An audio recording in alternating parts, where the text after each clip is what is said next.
Hi friends, welcome to Up and Down Tamil.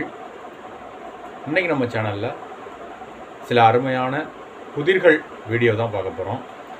இன்றைக்கி நம்ம பார்க்கக்கூடிய புதிர்கள் அனைத்திற்குமான விடைகள் ரொம்ப எளிமையாக தான் இருக்கும் நண்பர்களே. இன்று நாம் பார்க்கக்கூடிய புதிர்கள் அனைத்திற்குமான குறிப்புகள் எந்த வகையில் இருக்குன்னு பார்த்தீங்கன்னா,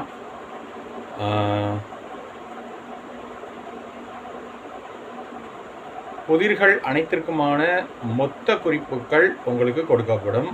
அதுபோக ஒவ்வொரு புதிர்களுக்குமான கூடுதல் குறிப்புகள் உங்களுக்கு கொடுக்கப்படும். அதுவும் போக ஒவ்வொரு புதிர்களுக்குமான முதல் எழுத்து உங்களுக்கு குறிப்பாகவே கொடுக்கப்படும் நண்பர்களே. இவைகளை வச்சு நீங்கள் விடைகளை ரொம்ப எளிமையாகவே நீங்கள் விடைகளை கண்டுபிடிச்சிடலாம். அந்த வகையில் இன்றைக்குமான புதிர்களை நாம் இப்போ பார்க்கலாம். புதிர்களுக்குள்ளே போகிறதுக்கு முன்பாக மறக்காமல் நம்ம channel up and down Tamil சேனலை சப்ஸ்கிரைப் பண்ணிக்கோங்க.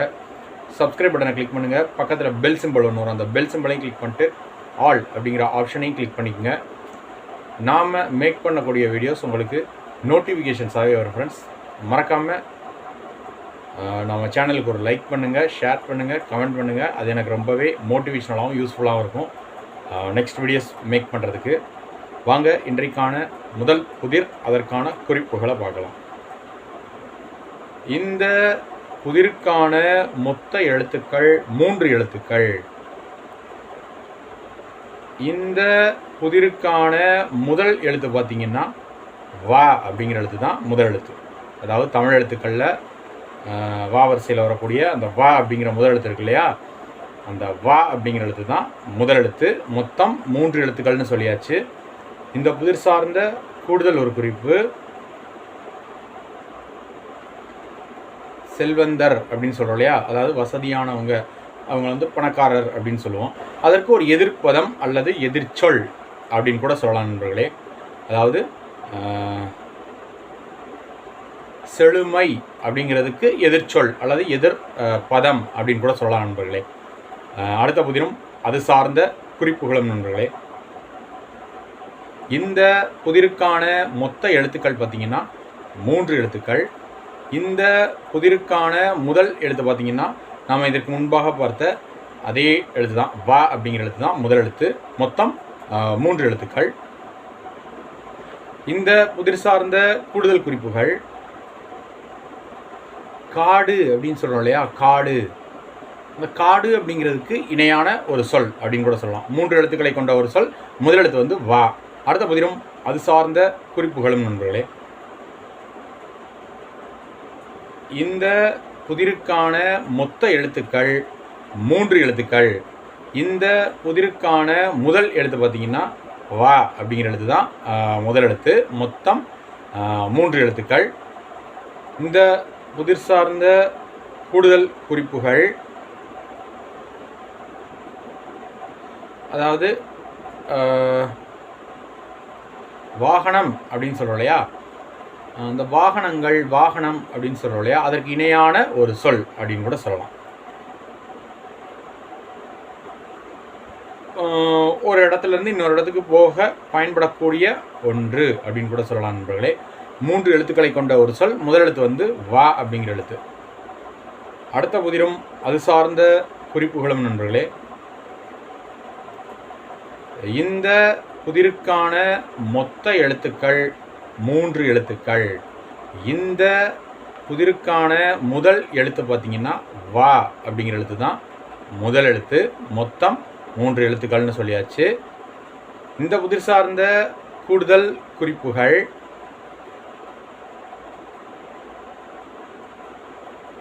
ஆங்கிலத்தில் பேங்க் அப்படின்னு சொல்கிறோம் இல்லையா, அந்த பேங்க் அப்படிங்கிறதுக்கு இணையான ஒரு தமிழ் சொல் அப்படின்னு கூட சொல்லலாம் நண்பர்களே. ரொம்ப எளிமையாக கண்டுபிடிச்சிடலாம் இதை. அடுத்த புதிரும் அது சார்ந்த குறிப்புகளும் நண்பர்களே.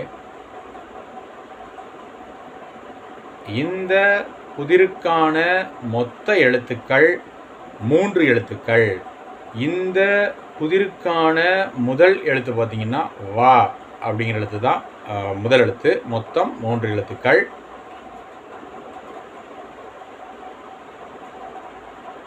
இந்த புதிர் சார்ந்த கூடுதல் குறிப்புகள் கடவுளிடமிருந்து நமக்கு கிடைக்கும் ஒன்று, நமக்கு கிடைப்பது அப்படின்னு கூட சொல்லலாம் நண்பர்களே. கடவுளிடமிருந்து நமக்கு கிடைப்பது அப்படின்னு கூட சொல்லலாம். மொத்தம் 3 எழுத்துக்களை கொண்ட ஒரு சொல். முதல் எழுத்து வந்து வா.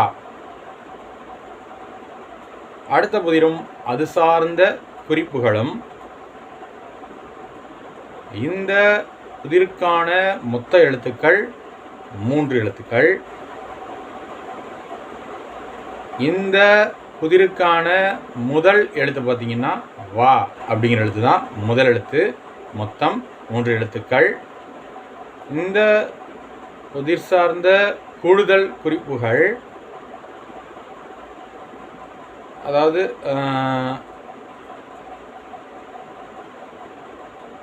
எந்த குறையும் இல்லாமல் நல்லா செழுமையாக இருந்துச்சுன்னா அதை இந்த 3 எழுத்துக்களை பயன்படுத்தி சொல்லுவாங்க. முதல் எழுத்து வா, மொத்தம் 3 எழுத்துக்கள்.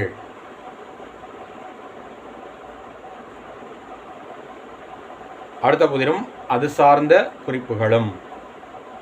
இந்த புதிருக்கான மொத்த எழுத்துக்கள் 3 எழுத்துக்கள். இந்த புதிருக்கான முதல் எழுத்து பார்த்தீங்கன்னா வா அப்படிங்கிற எழுத்து தான் முதல் எழுத்து. மொத்தம் 3 எழுத்துக்கள். இந்த புதிர் சார்ந்த கூடுதல் குறிப்புகள், ஒவ்வொரு ஆண்டும் சென்றால் அல்லது ஒவ்வொரு ஆண்டும் கடந்தால் இது நமக்கு ஒன்று கூடும். ரொம்ப எளிமையான ஒரு விடை தான் அது. அதாவது ஒவ்வொரு ஆண்டும் அல்லது ஒவ்வொரு வருடமும் ஒவ்வொரு வருஷமும் போணுச்சுன்னா இது நமக்கு ஒன்று கூடும். அதுதான் இந்த புதிருக்கான விடையை நீங்கள் கண்டுபிடிக்க வேண்டியது. மொத்தம் 3 எழுத்துக்கள். முதல் எழுத்து வந்து வா அப்படிங்கிற எழுத்து தான் முதல் எழுத்து. ரொம்ப எளிமையாக விடையை நீங்கள் கண்டுபிடிச்சலாம் நண்பர்களே. அடுத்த புதிரும் அது சார்ந்த குறிப்புகளும். இந்த புதிருக்கான மொத்த எழுத்துக்கள் பார்த்தீங்கன்னா 3 எழுத்துக்கள் தான். இந்த புதிருக்கான முதல் எழுத்து பார்த்தீங்கன்னா வா அப்படிங்கிற எழுத்து தான் முதல் எழுத்து. இந்த புதிர் சார்ந்த கூடுதல் குறிப்புகள் ஒருத்தவங்கள்ட்ட நமக்கு கிடைக்கக்கூடியதை இந்த சொல்ல சொல்லுவோம். இல்லைன்னா ஒன்று நமக்கு கிடைச்சிச்சு அப்படின்னா அதை நம்ம இந்த 3 எழுத்துக்களை பயன்படுத்தி சொல்லுவோம். இல்லை நமக்கு ஒரு பொருட்களாகவோ இல்லை ரொக்கங்களாகவோ நமக்கு வந்துச்சு அப்படின்னா அதை இந்த 3 எழுத்துக்களை பயன்படுத்தி சொல்லுவோம். முதல் எழுத்து வந்து வா, மொத்தம் 3 எழுத்துக்கள். ரொம்ப எளிமையாக கண்டுபிடிச்சலாம் நண்பர்களே. அவ்வளோதான் நண்பர்களே. இன்றைக்கான புதிர்களும் அதற்கான ரொம்ப எளிமையான குறிப்புகளையும் பார்த்தாச்சு. மீண்டும் நம்ம இது போன்ற ஒரு அருமையான புதிர்கள் வீடியோவில் சந்திக்கலாம். அது வரைக்கும் நன்றி, வணக்கம். தேங்க்ஸ் ஃபார் வாட்சிங்.